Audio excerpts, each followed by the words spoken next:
दिव्यांगजन अधिनियम 2023 की धारा 26 के तहत दिव्यांगजनों के पदों का चिन्हांकन 2016 से 2025 आ गए और 9 साल के पूरे कार्य अवधि निकल गया और पदों का चिन्हांकन जैसे प्रक्रिया में 9 साल लगता है। तो ये दिव्यांगजन यार एक कौन सी बात है कि दिव्यांगजनों के साथ ऐसा व्यवहार कर रहे हैं।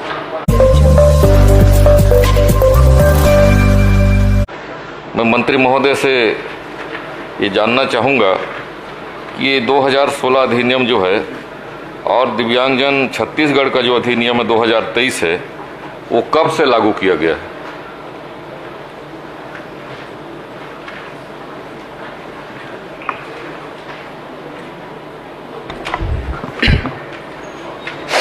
माननीय अध्यक्ष महोदय जी,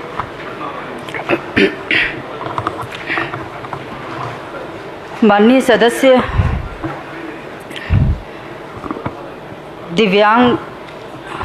दिव्यांगजन अधिकार अधिनियम 2016 में जब अधिनियम बना माननीय अध्यक्ष महोदय जी,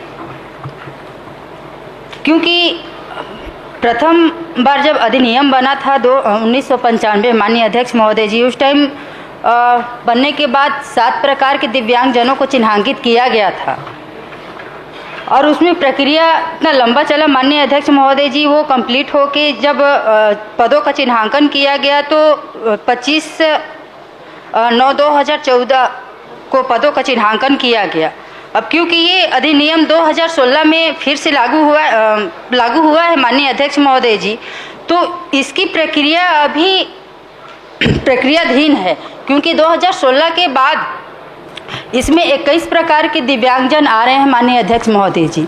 तो सभी विभागों से अभिमत लेना रहता है माननीय अध्यक्ष महोदय जी। तो अभी 24 विभागों से अभिमत आ गया है, 26 विभागों का अभिमत आ जाएगा तो फिर से पदों का चिन्हांकन होगा माननीय। चलिए प्रमुख जी।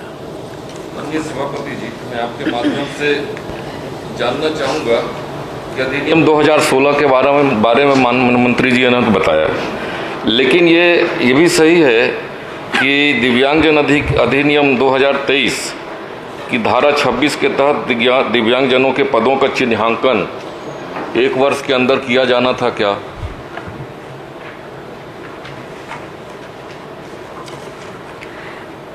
माननीय अध्यक्ष महोदय जी, जब अधिनियम बनता है तो उसकी प्रक्रिया होती है और जब 1995 में इतनी लंबी प्रक्रिया चली, 2016 में इतनी लंबी प्रक्रिया चल रही है, तो अधिनियम 2023 में भी तो उसकी प्रक्रिया तो लंबी ही रहेगी माननीय अध्यक्ष महोदय जी।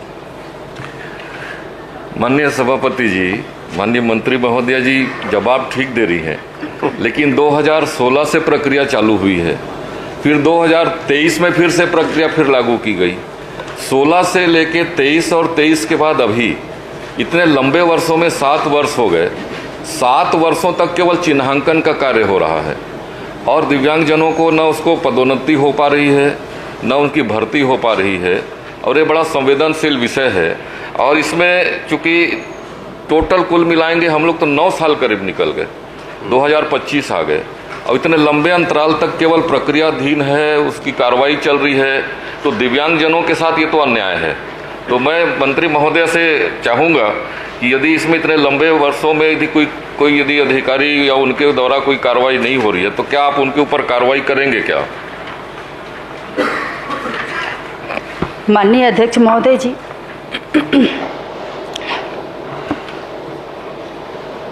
क्योंकि अभी भी 2016 की जो कार्यवाही जो प्रक्रियाधीन है, मैं माननीय सदस्य को ये बात को पहले भी अवगत करा चुकी कि अभी तक अभिमत 24 विभागों से आया है और 26 विभागों से आना बाकी है। और जिस नियम की बात कर रहे हैं माननीय अध्यक्ष महोदय जी कि 2023 अधिनियम, ये 2023 अधिनियम अभी तक लागू नहीं हुआ है माननीय अध्यक्ष महोदय जी, मतलब है ही नहीं। माननीय अध्यक्ष महोदय, चूँकि अभी तक लागू नहीं हुआ है, जबकि उत्तर में आया है कि इसको 2023 लागू किया गया है, और कार्रवाई चल रही है। मैं माननीय मंत्री महोदय से एक चीज़ और जानना चाहूँगा, क्या यह सही है कि माननीय सुप्रीम कोर्ट ने दिव्यांगजन अधिकार अधिनियम 2016 के प्रावधानों को लागू करने के लिए समाज कल्याण विभाग के द्वारा शपथ पत्र दिया गया था क्या?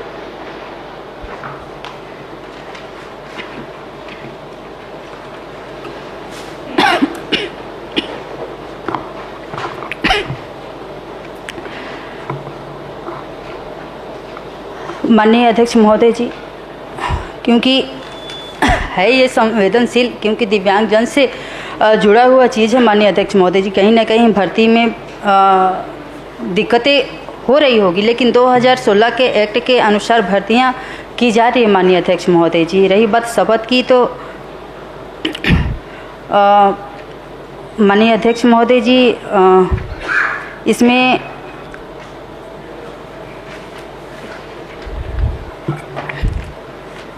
माननीय अध्यक्ष महोदय जी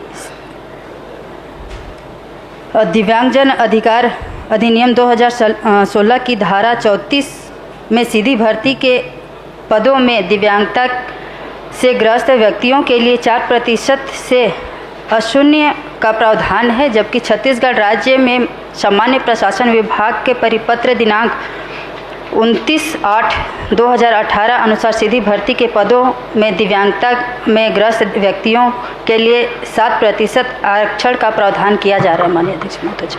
नहीं, माननीय अध्यक्ष महोदय, प्रमोद जी का प्रश्न बहुत छोटा है। 2016 से 2025 आ गए और 9 साल के पूरे कार्य अवधि निकल गया और पदों का चिन्हांकन जैसे प्रक्रिया में 9 साल लगता है, तो ये दिव्यांगजनों के लिए विभाग को और ज़्यादा संवेदनशील होना चाहिए।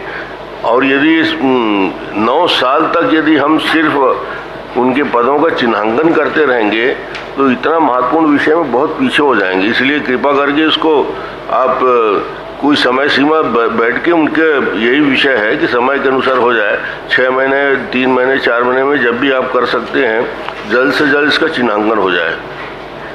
प्रश्न क्रमांक 2 श्री अनिल भेड़िया जी। इसमें मैंने तो कर लिया आपका प्रश्न, आपका ही प्रश्न मैं कर रहा हूँ। हाँ सर, आपसे थोड़ा और आप में जोड़ना है मुझे। चलिए चलिए। प्रदेश के दिव्यांगजनों के बैकलॉग के रिक्त पदों की पूर्ति हेतु विशेष भर्ती अभियान किए जाने हेतु 31 मई 2024 को शासन द्वारा परिपत्र जारी किया गया है। ये शासन आपका है, क्या आपको पता है कि इस तरह से परिपत्र जारी किए हैं? और अगर इतनी लापरवाही हो रही है, माननीय अध्यक्ष जी भी चिंतित हैं, तो ये एक अमानवीय व्यवहार है जो आपके अधिकारियों के द्वारा, आपके द्वारा या शासन के द्वारा जो किया जा रहा है। और इसे मैं सीधा सीधा कहूँगा कि आप लोग दिव्यांगजनों के साथ धोखा कर रहे हैं, क्योंकि ये नरेंद्र मोदी जी का जो आया है ना प्रोग्राम, घोषणा पत्र, उसमें लिखा हुआ है ये हमारा दिव्यांगजनों का के साथ इस तरह से व्यवहार अध्यक्ष महोदय अमानवीय व्यवहार है।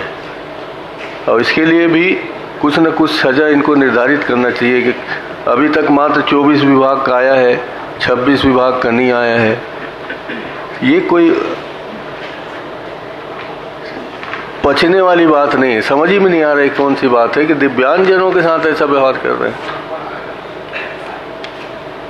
अध्यक्ष महोदय, इसमें समय सीमा निर्धारित करवा दें ताकि इस पे न्याय मिल सके उनको, क्योंकि विभिन्न विभाग इसमें जुड़े हुए हैं और सभी विभाग से उनके पदों का चिन्हांकन किया जाना आवश्यक है। आपको प्रश्न बहुत व्यापक है, तो मुझे लगता है कि मुख्य सचिव, चीफ सेक्रेटरी को इसकी चिंता करनी चाहिए और ये 6 महीने के अंदर इसको एक रास्ता निकालें। ये अंतिम उपाय हो सकता है।